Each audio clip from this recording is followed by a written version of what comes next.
허리 상태가 너무 좋지 않을 때 권고받는 척추 유합술에 대해 들어보셨나요? 2개 이상의 척추뼈를 서로 고정시켜 척추를 안정화시키는 척추 유합술을 요즘은 내시경으로도 할 수 있다는 사실 알고 계셨나요?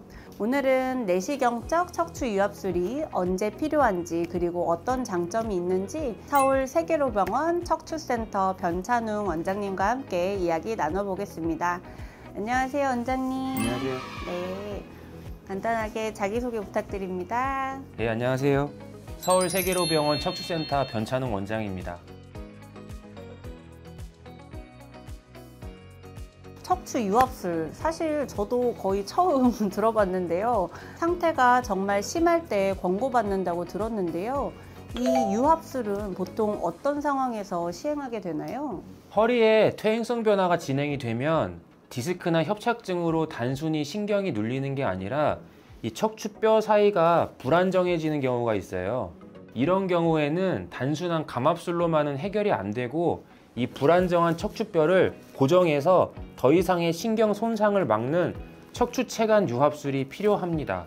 특히 다리 힘이 빠지는 증상은 신경 손상의 정도가 크고 회복이 어려운 경우가 많기 때문에 더 미룰 수 없습니다. 신경 손상이 심하기 때문에 빠른 수술이 필요하겠네요.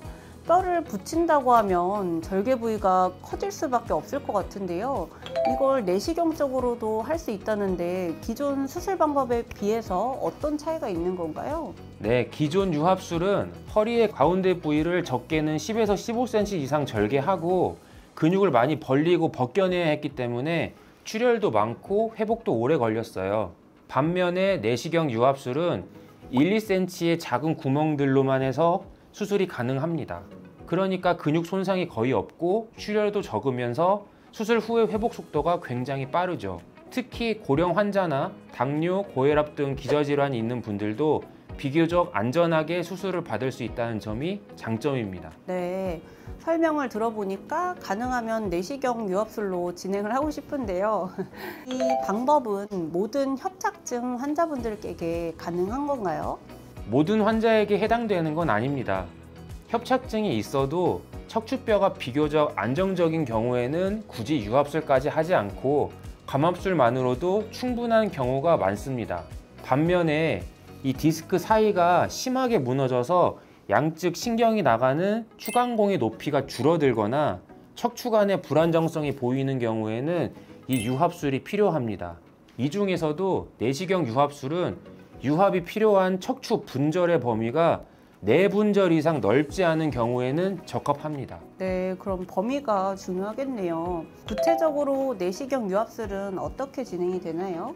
수술 병변의 범위에 따라서 하반신 마취 또는 전신 마취로 진행되고 있고 양방향 내시경을 이용해서 압박되고 있는 척수신경을 감압하고 불안정한 디스크를 제거한 후에 인공뼈와 나사못으로 고정하는 방식입니다. 수술 중에 내시경 화면을 보면서 정밀하게 시행하기 때문에 주변 조직 손상이 적고 회복도 빠릅니다. 네, 자세히 보면 지금 제가 66세 여자 환자 엑스레이 하나를 준비했는데요. 빨간색 선으로 표시한 거 보이시죠? 요추 2번, 3번, 4번은 같은 라인으로 쭉 연결이 되는데 4번이 5번 앞으로 빠지는 것을 볼 수가 있습니다.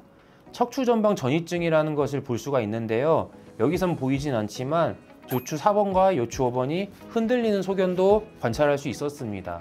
그래서 MRI 사진을 찍었는데 하얀색으로 잘 내려가는 척추신경이 시커멓게 막히는 걸 볼 수가 있죠. 이거를 가로로 자르면 뒤쪽에 두꺼운 시커먼 황색인대가 두꺼워져서 앞쪽이 신경을 꽉 누르다 보니까 그 신경이 쪼그라든 걸 볼 수가 있습니다. 간단하게 그림으로 설명해 봤는데 일단은 이게 내시경이에요. 그 내시경으로 뼈를 살짝 깎고 들어가서 협착증 수술하는 것처럼 뒤쪽에 있는 시커먼 황색인대를 제거하게 됩니다. 다 제거한 이후에 내시경을 통해서 디스크를 다 긁어내요. 다 긁어낸 이후 지금 들어가는 게 인공뼈입니다. 그래서 인공뼈를 심어서 그 요추 4번과 5번을 유합시키고 그 이후에 보조적인 역할을 해주는 나사와 쇠막대기로 고정을 해서 유합술을 마치게 됩니다. 아, 이건 제 사진입니다.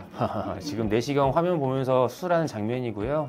내시경으로 본 그 장면입니다. 앞쪽에 보이는 이 하얀색이 인공뼈예요. 인공뼈가 디스크를 긁어내고 들어가서 이 뼈 사이에 유압하는 역할을 해줄 거고요. 이 분홍색이 그동안 눌려있던 척추신경 가지입니다. 잘 풀린 걸 확인할 수가 있죠.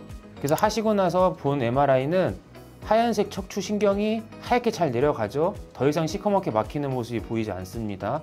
역시나 가로로 자른 사진에서도 아까는 시커멓게 쪼그라야 된 신경이 지금 확 풀린 걸 볼 수가 있어요. 그래서 척추신경은 다 풀려 있고, 엑스레이 보면은 어긋나 있던 요추 4번이 요추 5번과 정렬 상태를 교정을 시키면서 하얀색 그 인공뼈가 들어가서 4번과 5번을 유압하고 있고, 뒤쪽에 나사와 쇠막대기로 고정한 것을 볼 수가 있습니다. 네. 그래도 이것도 역시 수술이니까 걱정이 좀 되는데요. 뭐 완벽히 안전한 수술은 없겠지만 이 내시경 유압술은 그래도 좀 안전한 편인가요? 네, 충분히 안전합니다. 오히려 절개 범위가 작고 근육 손상이 적어서 수술 후에 통증이나 합병증 발생률이 굉장히 낮습니다. 또한 숙련된 의료진이 시행하면 기존 수술보다도 회복 속도나 만족도가 훨씬 더 높아집니다. 그러면 이 변찬웅 원장님처럼 숙련된 의료진이 계신 곳에서 진료를 받는 게 중요하겠네요.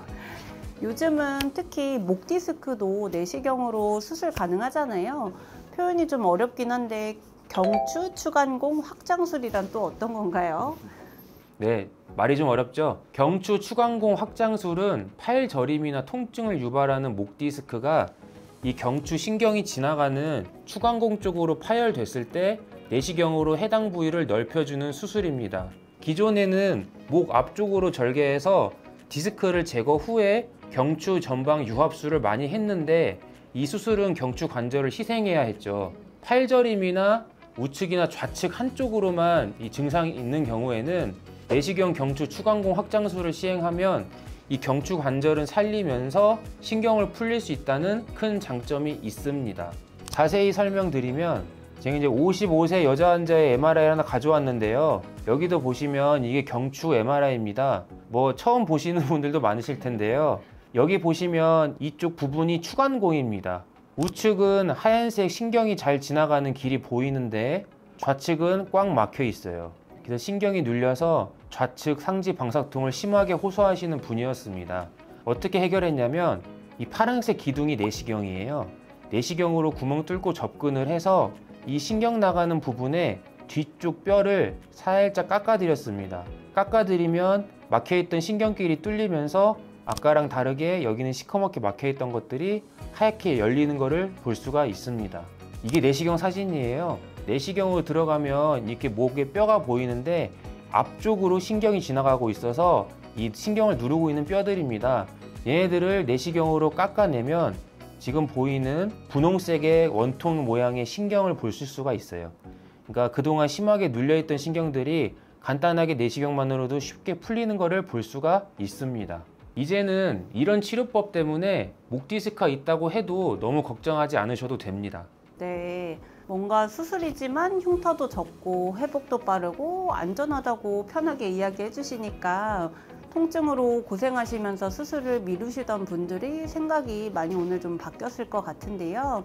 네, 모든 수술에는 기준과 이유가 있습니다. 가장 중요한 건 증상과 영상 검사 소견이 일치하는 정확한 진단이고, 그에 따라서 내시경 수술이 충분히 가능하다면 부담 없이 회복도 빠르게 할 수 있습니다. 네, 걱정으로 미루기보다는 정확한 진단과 치료 방법을 알기 위해서 반드시 전문 병원에서 진료를 받으시는 게 필요하겠습니다. 오늘의 영상이 도움이 되셨다면 좋아요와 구독 부탁드리고요. 궁금한 점 댓글로 달아주시면 변찬웅 원장님께서 직접 답변 드리도록 하겠습니다. 오늘도 시청해 주셔서 감사합니다.